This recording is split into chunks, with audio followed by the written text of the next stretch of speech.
American security. And I believe the obligation of Article 5 is sacred. And I would remind all Americans, Article 5 is invoked only once in NATO's long history, and that was to defend America after 9/11. I made it clear that I will not bow down to Putin. I will not walk away from Ukraine. I will keep NATO strong. That's exactly what we did, and exactly what we'll continue to do. Now, the future of American policy is up to the American people. This is much more than a political question. It's more than that. It's a national security issue. Don't reduce this to the usual testament that people talk about, issues of being a political campaign. It's far too important. It's about the world we live in for decades to come. Every American must ask herself or himself, is the world safer with NATO? Are you safer? Is your family safer? I believe the American people know the answer to all those questions is yes. And I believe the American people understand that America is stronger because of our alliances. I believe the American consensus from Truman to Reagan to me still holds today. America cannot retreat from the world. We must lead the world. We're an indispensable nation, as Madeleine Albright wrote. Now let me turn to three other key issues. Just this morning, we had a great economic report showing inflation is down. Overall prices fell last month. Core inflation is the lowest it's been in 3 years. Prices are falling for cars, appliances, and airfares. Grocery prices have fallen since the start of the year. We're going to keep working to take down corporate greed to bring those prices down further. Meanwhile, Trump's calling for a 10% tariff on everything Americans buy, including food from overseas, vegetables, and other necessities. And economists tell us that that would cost the average American working family another $2,500 a year. It's a tax of $2,500 a year. Second, our efforts to secure the border, southern border, is working. After Trump killed the bipartisan effort to secure the border, Republicans and Democrats had worked on, because he thought it would benefit me and make him a loser, Republicans walked away. So I took executive action last month. As a consequence, working with Mexico, border encounters have gone down over 50%. The current level is lower today than when Trump left office. Third, for months, the United States has been working to secure a ceasefire in Gaza, to bring the hostages home, to create a path for peace and stability in the Middle East. 6 weeks ago, I laid out a detailed plan in writing. It was endorsed by the UN Security Council, the G7. That framework is now agreed on by both Israel and Hamas. So I sent my team to the region to hammer out the details. These are difficult, complex issues. There's still gaps to close, but we're making progress. The trend is positive, and I'm determined to get this deal done and bring an end to this war, which should end now. Let me conclude where I began. We're the United States of America. We are the indispensable nation. Our leadership matters. Our partnerships matter. This moment matters. We must rise to meet it. With that, I'll take your questions. I've been given a list of people to call on here. Reuters, Jeff Mason.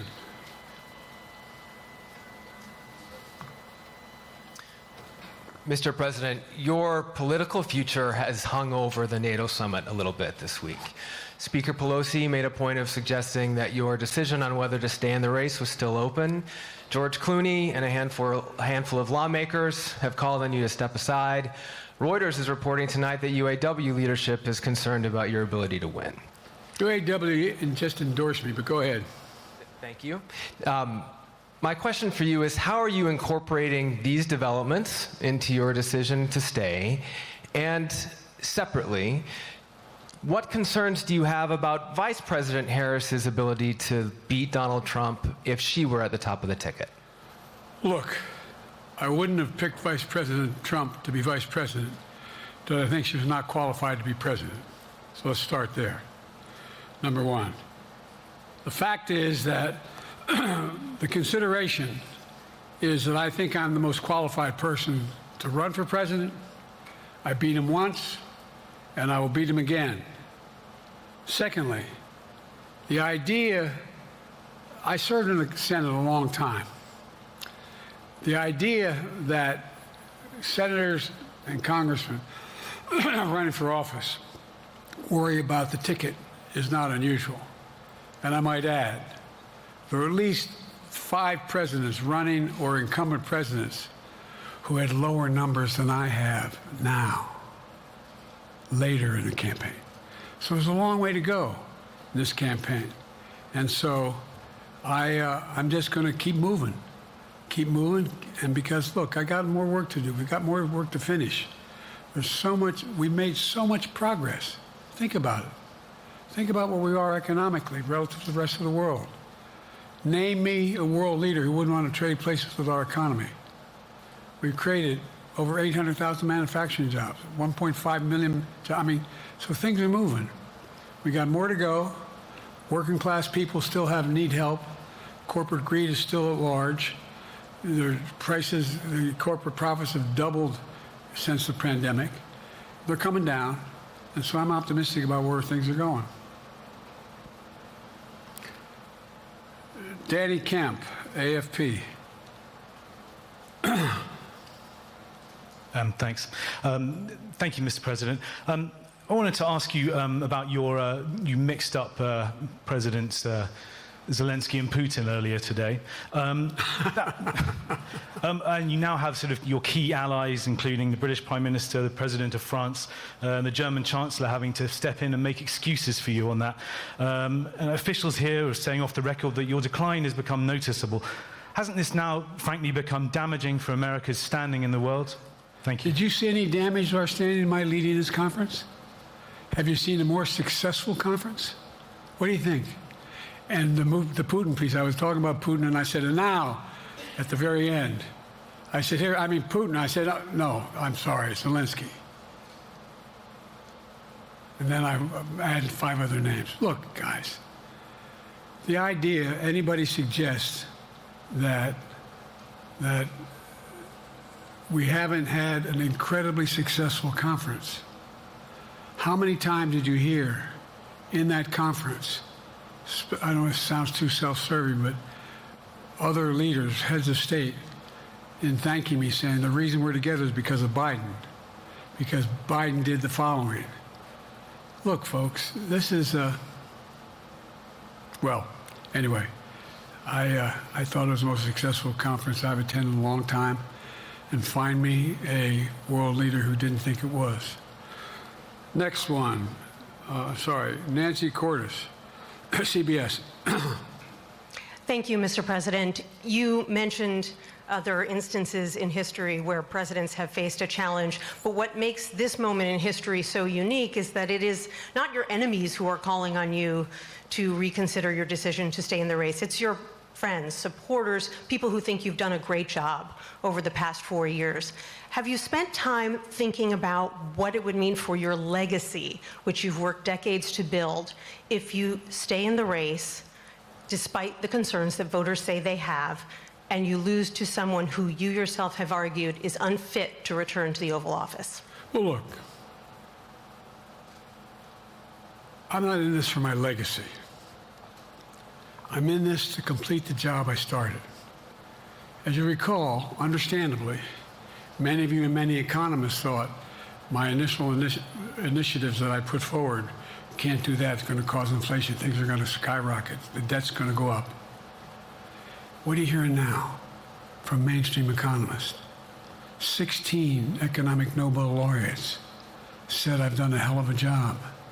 That under my plan so far and what's going to happen in the future if I'm reelected, that things are going to get much better. Our economy is growing. I was determined when I got elected to stop the trickle-down economic theory, that if the wealthy did very well, everybody else would do well. My dad was a well-read, decent guy. I don't remember much trickling down on his kitchen table. Middle-class people and working-class people need help. And so what happened is I decided to was able to implement as president what I believed when I was a senator. And that is that the way to build this economy is from the middle out and the bottom up. That way we grow the economy. And the wealthy still do very well. They do fine. And guess what? Find me an economist, a mainstream economist who said we haven't done well. What have we not done that isn't working right now? And so we got more to do, though. We got to finish the job. And by the way, I come from the corporate state of the world. Delaware has more corporations registered in Delaware than every other state in the nation combined. I'm not anti-corporate, but corporate profits have doubled since the pandemic. Doubled. It's time things get back in order a little bit. It's time, for example, if I'm reelected, we're going to make sure that rents are kept at 5% increase of corporate rents for apartments and the like and homes are limited to 5%. We're going to make a lot of changes that I've been talking about because we're going to continue to grow this economy. And by the way, remember how I got so roundly criticized for being so pro-union, not labor, union. Well, guess what? I've been the most pro-union labor president in history. Not a joke. And guess what?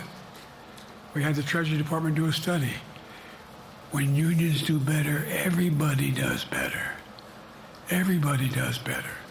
And we talk about how, for example, remember when we talked about getting the computer chip industry back in the United States?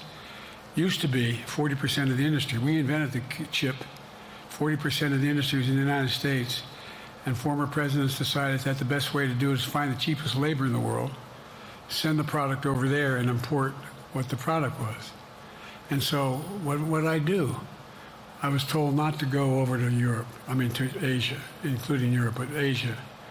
And I remember going to South Korea, convincing them to invest $20 billion in the United States to build computer chip factories. And I asked why when they finally decided to do it. And the answer was because you have the safest economy in the world and you have the best workers in the world. So the whole idea here is we've invested, there's over $50 billion in investment in computer chip manufacturing just coming in the bean. None of you thought that would happen. None of you thought that would happen. But it's happening. It's happening. And it's going to grow economies. All through, and by the way, red states and blue states. Manufacturers as much in red states as blue states. I've made no distinction. So my generic point is that the idea that we can't continue to build and grow the economy, make it fairer. And like I said, from my standpoint, when the middle class does well, that's when the whole economy grows. The poor have a shot, the wealthy do well. But the wealthy got to start paying their taxes. As a follow-up, sir, you mentioned that your Vice President Kamala Harris would be ready to serve on day one. Can you elaborate on that? What is it about her attributes and her accomplishments over the last 4 years that make her ready to serve on day one if necessary? First of all, the way she's handled the issue of freedom of women's bodies to have control over their bodies. Secondly, her ability to handle almost any issue on the board. This was a hell of a prosecutor. She was a first-rate person, and in the Senate, she was really good. I wouldn't have picked her unless I thought she was qualified to be president. From the very beginning, I made no bones about that. She is qualified to be president. That's why I picked her. Felicia Schwartz, Financial Times. Thank you, Mr. President. Presidency is the most straining job in the world, and it's 24/7. How can you say you'll be up for that next year, in 2 years, in 4 years, given the limits you've acknowledged that you have today? The limits I've acknowledged I have? There's been reporting that you've acknowledged that you need to go to bed earlier and your evening around 8. That's not true. Look, what I said was, instead of my every day starting at 7 and going to bed at midnight, it'd be smarter for me to pace myself a little more. And I said, for example, the 8, 7, 6 stuff, instead of starting the fundraiser at 9 o'clock, start at 8 o'clock. People get to go home by 10 o'clock. That's what I'm talking about. I'm not talking about, and if you looked at my schedule since I made that stupid mistake in the campaign, in the debate, I mean, my schedule has been full bore. I've done, where's Trump been? Riding around in his golf cart, filling out his scorecard before he hits the ball? I mean, look, he's done virtually nothing. And I have, I don't know how many, don't hold me to it, roughly 20 major events. Some of them with thousands of people showing up. And so I just think it's better. I always have an inclination, whether I was playing sports or doing politics, just to keep going, not stop. I just got to pace myself a little more. Pace myself. And the next debate, I'm not going to be traveling into 15 time zones a week before. Anyway, that's what it was about. That's what it was about. And by the way, even with that, I love my staff, but they add things all the time. At the very end, I'm catching hell from my wife for that. Anyway, I'm sorry, Zeke Miller, Associated Press. Thank you, Mr. President. Two questions for you. First, on the NATO summit, President Zelensky, in your meeting with him, he pressed you to lift your limitations on the Ukrainian use of American weapons, saying that, in his public remarks afterwards, saying that Ukraine cannot win the war unless those limitations are lifted. Are you reconsidering your position on that? And then secondly, following up on Felicia's question there, leaders of your own party have said that they're not worried about that debate. They're worried about the next bad night and the bad night after that. How can you reassure the American people that you are up to the task and that there won't be more bad nights at a debate stage or somewhere else? First thing about Zelensky asking for the ability to strike deep into Russia. We've allowed Zelensky to use American weapons in the near term, in the near or abroad, into Russia. Whether or not he should be attacked. For example, should Zelensky, he's not. But if he had the capacity to strike Moscow, strike the Kremlin, would that make sense? It wouldn't. The question is, what's the best use of the weaponry he has, and the weaponry we're getting to him? I've gotten a more long-range capacity, as well as defensive capacity. And so our military is where I'm following the advice of my commander-in-chief, the chief of staff of the military, as well as the Secretary of Defense and our intelligence people. And we're making a day-to-day basis on what they should and shouldn't go, how far they should go in. That's a logical thing to do. Second question related to bad nights, sir. How can you reassure the American people that you won't have more bad nights, whether they be on a debate stage or on some matter of foreign policy? Well, I tell you what, the best way to assure them is the way I assure myself. And that is, am I getting the job done? Am I getting the job done? Can you name me somebody who's got more major piece of legislation passed in 3.5 years?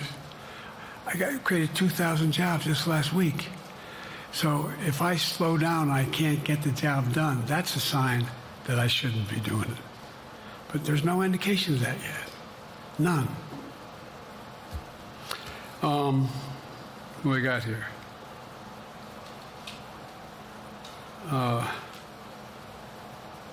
Merrick, Pulaski Radio. Thank you, Mr. President. How are you?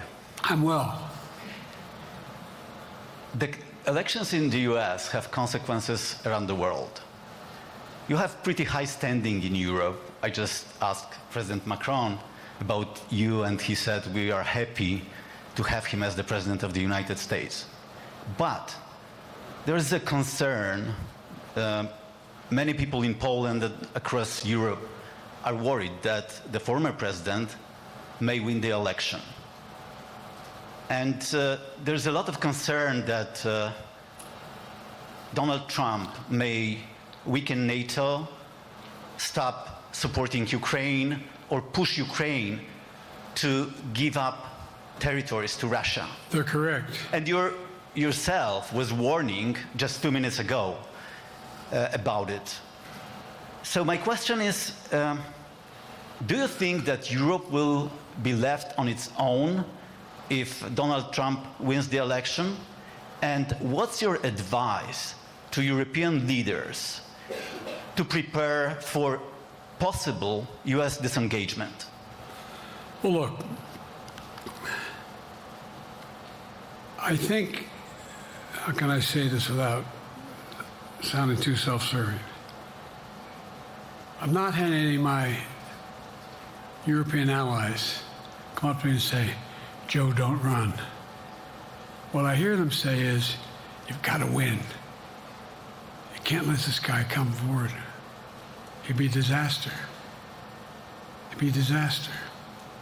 I mean, I think he said in one of his rallies, don't hold me to this, recently, where NATO, I just learned about NATO or something to that effect. Foreign policy has never been his strong point. And he seems to have an affinity to people who are authoritarian. That worries, as I tell you from Poland, that worries Europe. That worries Poland. And nobody, including the people of Poland, think that if he wins in Ukraine, he's going to stop in Ukraine, that that's going to be the end of it. And so what I can say is, I think I'm the best qualified person to do the job, to make sure that Ukraine does not fall, that Ukraine succeeds, that the European alliance stays strong. You may recall, no one was talking about Finland joining NATO. I remember talking to Putin right after we got elected in Geneva, and he was talking about what we should do. We couldn't be in Eastern Europe, etc. And I said, you're looking for the Finlandization of Ukraine, because you're going to get the NATOization of Finland. And about 4 weeks later, I got a call. No, that's not true. Probably 5 months later, from the president of Finland, could he come and see me? In my office, and I invited him to the Oval Office. We sat down and talked. He said he wanted to join NATO. Could I help? And I did. It wasn't automatic. And then I got a call from the Swedes. I beg your pardon?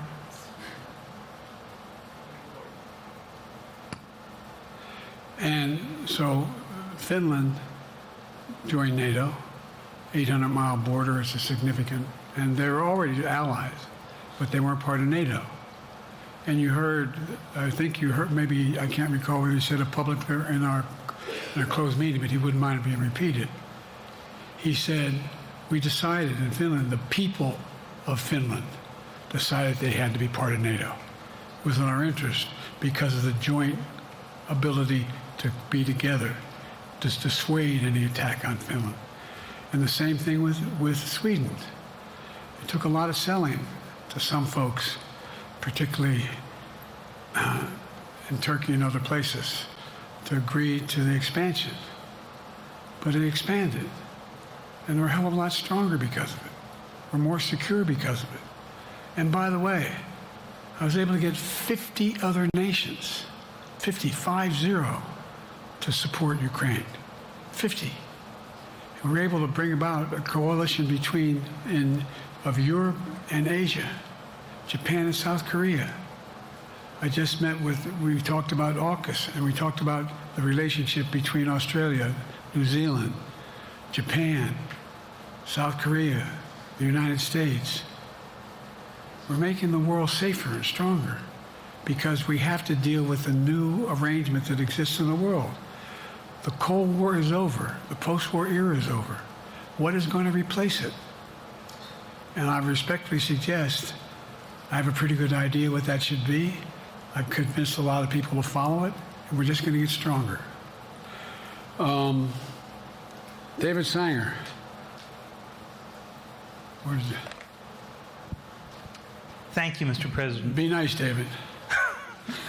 Mr. President, the NATO declaration that was issued yesterday was very notable because it described China as a decisive enabler of the war in Ukraine for its provision of critical goods to the Russians. That's part of a broader partnership that seems to have cemented in place in the past 2 or 3 years. I think one that you were a little bit doubtful of when we asked you about it some time ago. So I'd be interested to know whether you have a strategy now of trying to interrupt the partnership between China and Russia, and whether or not in a second term you would pursue that, if you could describe that strategy to us. And along the way, could you also tell us whether you think, just to follow up on Felicia's question, that if you were in a room with Vladimir Putin again, the way you were 3 years ago, or with President Xi, that a few years from now you will be able to go negotiate with them, handle them one-on-one?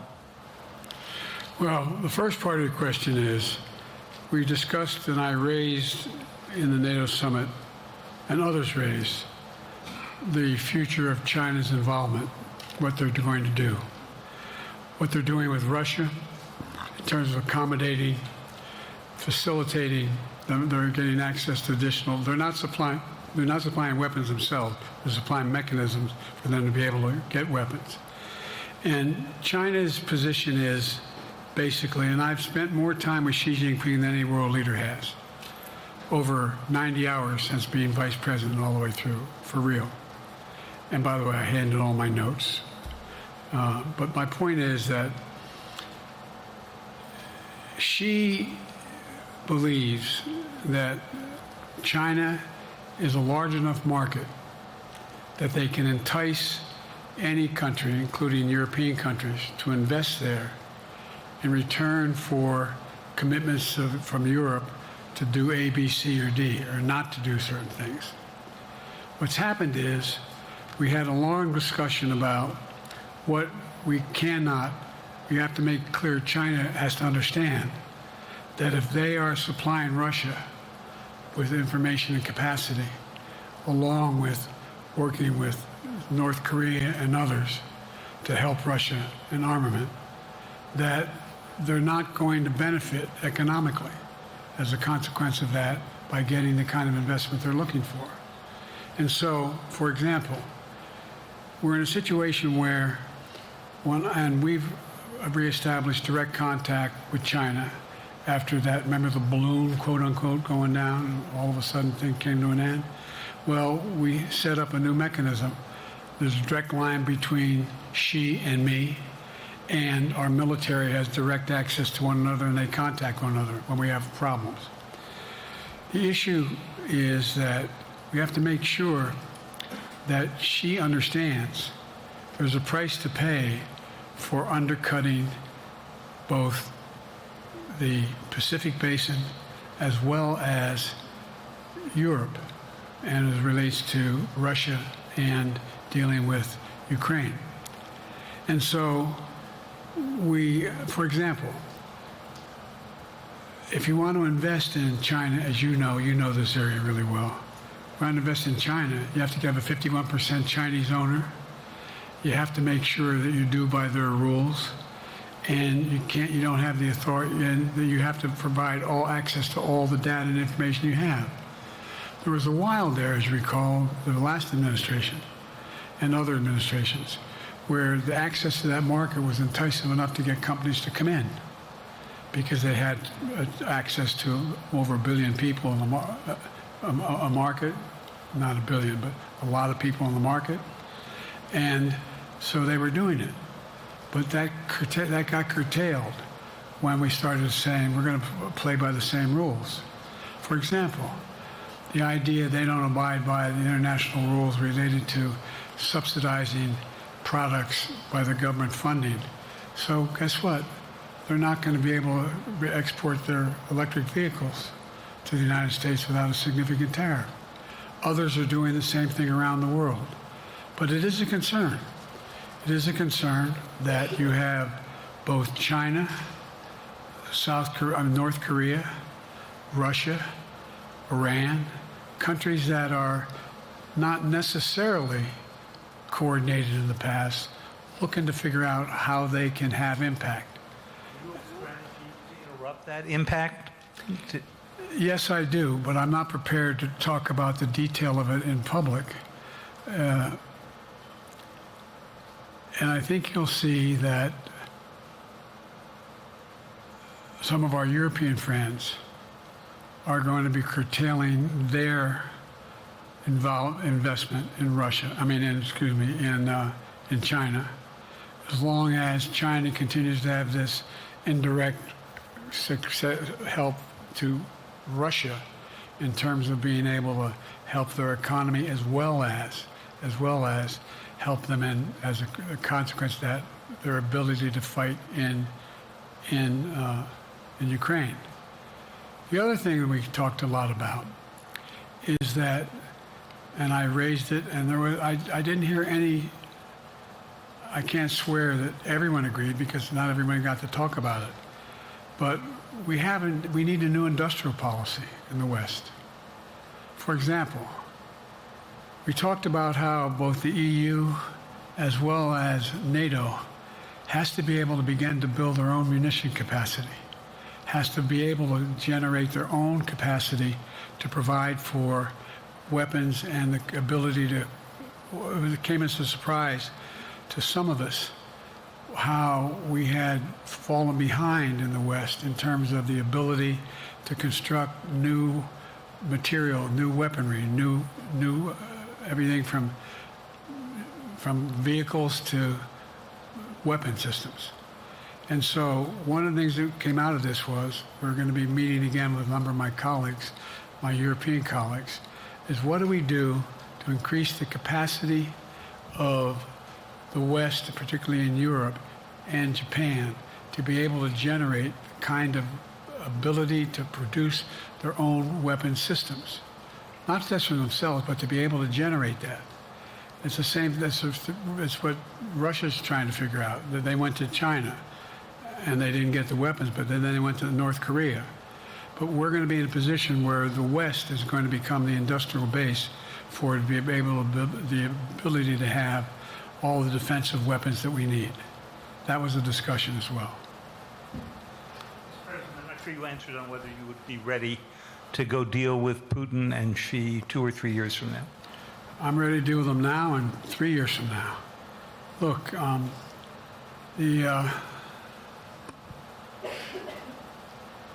like I said, I'm dealing with Xi right now and direct contact with him.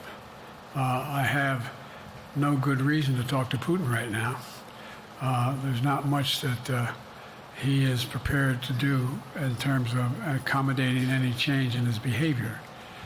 But there isn't any world leader I'm not prepared to deal with.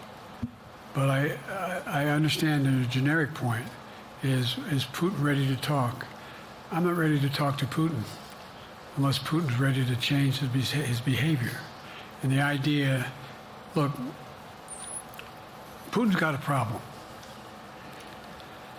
First of all, in this war that he is supposedly have won, and by the way, I think, don't hold me the exact number, but I think that Russia had 17.3% of Ukraine that they've conquered. Now it's 17.4. I mean, in terms of percentage of territory. They've not been very successful. They've caused horrible damage and loss of life, but they've also lost over 350,000 troops, military, killed or wounded. They have over 1 million people, particularly young people with technical capability, leaving Russia because they see no future there. They've got a problem. But what they do have control of is they are very good at controlling and running the public outcry that relates to how they use mechanisms to communicate with people. They lie like hell through the constituencies. They lie like hell about what's going on. And so the idea that we're going to be able to fundamentally change Russia in the near term is not likely. But one thing for certain, if we allow Russia to succeed in Ukraine, they're not stopping in Ukraine. I recommend, I know you know this because you've written about it, read Putin's speech after they moved in, what it was all about in Kyiv. It wasn't about just, anyway, read what his objective is. And anyway, but so I think that I'm prepared to talk to any leader who wants to talk, including if Putin called me and wanted to talk. Last time I talked to Putin was trying to get him to work on an arms control agreement related to nuclear weapons in space. That didn't go very far. So my point is, I'm prepared to talk to anybody, but I don't see any inclination. There is an inclination on the part of the Chinese to keep in contact with me, because they're not sure where this all goes. And look what's happened in Asia. We have strengthened the Asian Pacific area more than anyone else has. We just put together with, today I brought on, I asked our NATO allies that we bring on the group from the South Pacific, Australia, New Zealand, Japan, Australia. I already mentioned Australia. And I met twice now, I think, with the 14 leaders of the Pacific Island nations. And we've slowed down what's going on there. We've slowed down China's reach. But there's a lot of work to do. This is a moving target, and I don't take it lightly. Assam from NPR. Thank you, Mr. President. Asma Khalid with NPR. I have two questions. Earlier, you spoke about the ceasefire plan between Israel and Hamas. We're now looking at 10 months of war, and I'm curious if there's anything that you feel personally you wish you would have done differently over the course of the war. And then secondly, if I may, I wanted to ask you about your presidential campaign. I remember covering your campaign in 2020, and there was a moment where you referred to yourself as a, quote, bridge candidacy, a transition to a younger generation of leaders. I want to understand what changed. Two things. Let's go back to when you talked about would I have changed anything that's happening with Israel and the Palestinians and the Palestinian movement. The answer is, as you recall, from the very beginning, I went to Israel, but I also got immediate contact with al-Sisi in Egypt. I met with the King of Jordan. I met with most of the Arab leaders to try to get a consensus going as to what had to be done to deal with getting more aid and food and medicine into the Gaza Strip. And we pushed it really hard. And Israel occasionally was less than cooperative, number one. The Israeli War Cabinet, I've been dealing with Israel since Golda Meir. Some of the reporters around here come here all the time have heard me say this. First time I met with Golda Meir, I sat across from her at her desk, and her assistant was Rabin sitting next to me. That's how far back I go. I know Israel well, and I support Israel. But this war cabinet is one of the most conservative war cabinets in the history of Israel. And there's no ultimate answer other than a two-state solution here. And so what was able to be done in terms of the plan I put together was it would be a process for a two-state solution. And we get the Arab nations to, particularly from Egypt all the way to Saudi Arabia, to be in a position where they would cooperate in the transition so that they could keep the peace in Gaza without Israeli forces staying in Gaza. The question has been from the beginning, what's the day after in Gaza? After in Gaza has to be, the end of the day after has to be no occupation by Israel on the Gaza Strip, as well as the ability for us to get in and out as rapidly as you can, all that's needed there. I've been disappointed that some of the things that I've put forward have not succeeded as well, like the port reattached from Cyprus. I was hopeful that would be more successful. But that's why when I went to Israel immediately after the massacres that occurred at the hands of Hamas, the one thing I said to the Israelis, and I met with the War Cabinet and with Bibi, don't make the same mistake America made after bin Laden. There's no need to occupy anywhere. Go after the people who did the job. You may recall I still get criticized for it, but I was totally opposed to the occupation and trying to unite Afghanistan. Once we got bin Laden, we should have moved on, because it was not in our. No one's ever going to unite that country. I've been over every inch of that, not every inch, the entirety from the poppy fields all the way to the north. I said, don't make the same mistake we made. Don't think that's what you should be doing, is doubling down. We'll help you find the bad guys, Sinwar and company. And all this criticism about I wouldn't provide when the weapons they needed. I'm not providing them 2,000-pound bombs. They cannot be used in Gaza or any populated area without causing great human tragedy and damage. But remember what happened when you had the attack on Israel with rockets and ballistic missiles. I was able to unite the Arab nations as well as Europe, and nothing happened. Nothing got hurt. It sent an incredible lesson to what was going on from the Middle East. So there's a lot of things, in retrospect, I wish I had been able to convince the Israelis to do. But the bottom line is we have a chance now. It's time to end this war. Doesn't mean walk away from going after Sinwar and Hamas.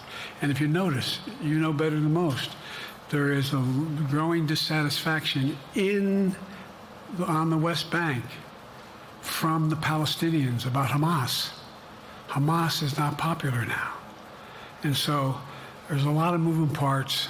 I just have to keep moving to make sure that we get as much done as we can toward a ceasefire, and get those. And by the way, look at the numbers in Israel. I mean, my numbers are better in Israel than they are here. But then again, they're better than a lot of other people here too. But anyway. Bridge candidacy in 2020, you referred to yourself as being a bridge candidate for a younger, fresher generation of Democratic leaders, and I wanted to know what changed. What changed was the gravity of the situation I inherited in terms of the economy, our foreign policy, and domestic division. And I think, I won't put words in anybody's mouth, most presidential historians give me credit for having accomplished more than most any president since Johnson and maybe before that to get major pieces of legislation passed. And what I realized was my long time in the Senate had equipped me to have the wisdom to know how to deal with the Congress to get things done. We got more major legislation passed that no one thought would happen. And I want to finish it, to get that finished. If tomorrow, if we had a circumstance where there was a lineup and I hadn't inherited what I did and we just moved things along, anyway, it's going to change. Last question. Haley Bull, Scripps. Or no, Josh Weingrove, I'm sorry, was the next one. I'll do two more questions. Thank you, Mr. President. Many of your colleagues, Democrats on the Hill, are watching tonight as they assess what they want to say about your candidacy. I'm wondering how you're thinking of this right now. It seems like your answer is clear, but they're watching how things go tonight, tomorrow in Michigan, next week in Texas and Nevada. Are you thinking that way about how the next week or two goes would inform your... Am I using that way, you say? Are you thinking that way about how the next 2 weeks go? Will that affect your decision, or are you fully determined on running in November as the party's nominee? I'm determined on running, but I think it's important that I allay fears by let them see me out there. Let me see them out. For the longest time it was, Biden's not prepared to sit with us unscripted. Biden's not prepared to, anyway. And so what I'm doing is, and I've been doing, I think we've done over 20 major events, from Wisconsin to North Carolina to demonstrate that I'm going out in the areas where we think we can win, where we can persuade people to move our way, or people already there. And then look, the other thing is, we have the most extensive campaign organization of anybody's had in a long, long time. We have well over 1,000 volunteers knocking on doors, making phone calls, making tens of thousands of phone calls. We have headquarters, I forget exactly how many, I don't want to cite a number and then find out I'm off, but we have scores of headquarters in all the toss-up states. We're organized, we're moving, and that's awful hard to replace in the near term. And so, and here's the other thing. I was in the Senate a long time. Very proud of what I've done in the Senate. I was chairman of the Foreign Relations Committee for a long time, and I was chairman or ranking member and chairman of the Judiciary Committee. I'm going to be going down to the Johnson Library.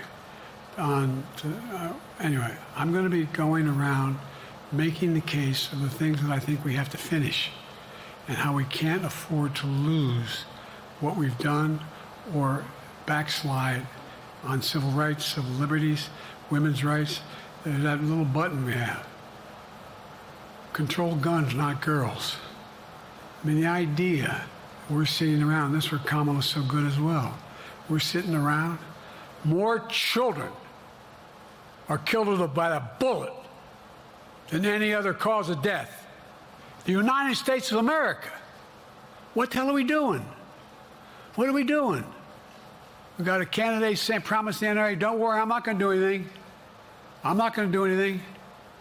You got a Supreme Court that is what you might call the most conservative court in American history. This is ridiculous. There's so much we can do still, and I'm determined to get it done. It's about freedom. And by the way, I'll end this. Well, I'm not going to do that. Haley has to come up too. But I remember I made a speech on democracy in Philadelphia at Independence Hall. And I'm not being critical, just observing. The bulk of the press said, what the hell is he talking about that for? Democracy. You did. Democracy's not an issue. Democracy's not an issue. Except the polling data showed 60% of the people knew I was right, thought I was right. I'm not asking you a question. You don't have to answer, obviously. But do you think our democracy is under siege based on this court? Do you think democracy is under siege based on Project 2025? Do you think he means what he says when he says he's going to do away with the civil service, eliminate the Department of Education, make sure, I mean, we've never been here before. And that's the other reason why you say, hand off to another generation. I've got to finish this job. I've got to finish this job because there's so much at stake. We've had some discussions over the past few days with your press secretary about the question of health exams. And you said you take a cognitive test every day in this job. Are you open to taking another physical or test before the election? Governor Whitmer of Michigan, for instance, said it wouldn't hurt to take a test. Well, look, two things. One, I've taken 3 significant and intense neurological exams by a neurologist. In each case, as recently as February. And they say I'm in good shape, okay? Although I do have a little problem with my left foot because it's not as sensitive because I broke my foot and didn't wear the boot. But I'm good. I'm tested every single day about my neurological capacity to do decisions I make every day. You talk to my staff, all of you talk to my staff. Sometimes my staff talks a lot. But the fact of the matter is, I don't think you have them telling you that all the major ideas we've undertaken haven't been in part initiated by me. I remember when the staff and I said, I'm going to go to South Korea, we're going to get the chip. What are you doing? I'm going to get Japan and Korea back together again after essentially having hostilities toward one another since the end of World War II. I'm going to move and see that we can expand. You know, the only thing age does is help you with it, creates a little bit of wisdom if you pay attention. And so the point I'm making is, I think it's important that if If the neurologist tells me he thinks I need another exam, and by the way, I've laid every bit of the record out. Hadn't hidden a thing. You ought to ask Trump for his, okay? I laid it all out. And every single day I'm surrounded by good docs. If they think there's a problem, I promise you, or even if they don't think it's a problem, they think I should have a neurological exam again, I'll do it. But no one's suggesting that to me now. And I'll ask you another question. No matter what I did, no one's going to be satisfied. Did you have 7 docs? Did you have 2? Who'd you have? Did you do this? How many times did you? So I am not opposed if my doctors tell me I should have another neurological exam, I'll do it. But that's where I am. Haley Bull, Scripps. Thank you, Mr. President. You said you're making decisions on a day-to-day basis when it comes to support for Ukraine. Does that mean you have not closed the door on further considering lifting restrictions for U.S.-made weapons inside Russia? And if I may, your convention is coming up where your delegates are pledged to make you the official nominee. If they have second thoughts, are they free to vote their conscience? Obviously, they're free to do whatever they want, but I get overwhelming support. Overwhelming support. I won, I forget how many votes I won in the primary. Overwhelming. And so tomorrow, if all of a sudden I show up at the convention, everybody says, we want somebody else, that's the democratic process. It's not going to happen. Even if that means they vote for someone else? Sure. Look, I'll end this with this. I served in the Senate a long time. I understand the impetus of candidates running for local office and whether they think the topic they can help them or not. In my state of Delaware, which was a very, at least it was a red state when I started, in terms of where you now talk red and blue. I don't recall most of the Democratic presidents winning my state when I was a candidate. The truth of the matter is I understand the self-interest of every candidate. If they think that, running with Biden at the top is going to hurt them, then they're going to run away. I get it.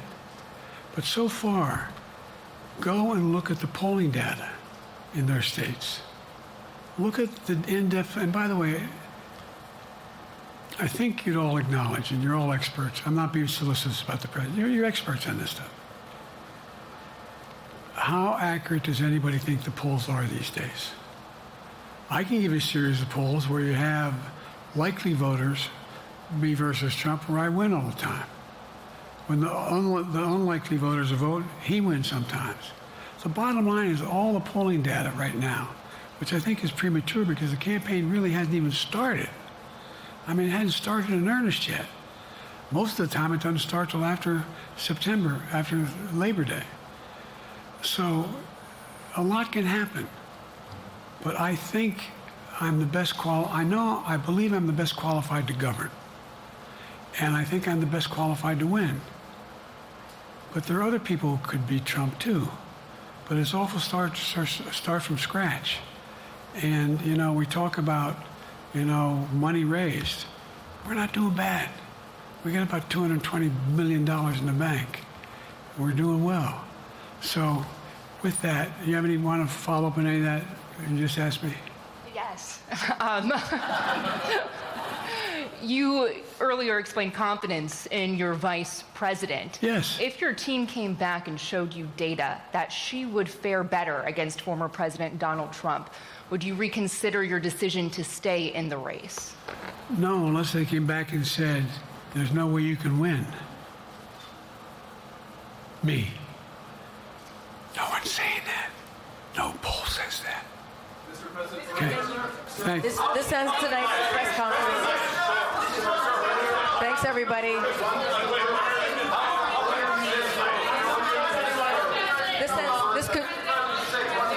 This concludes. Respectfully, earlier you misspoke in your opening answer. You referred to Vice President Harris as Vice President Trump.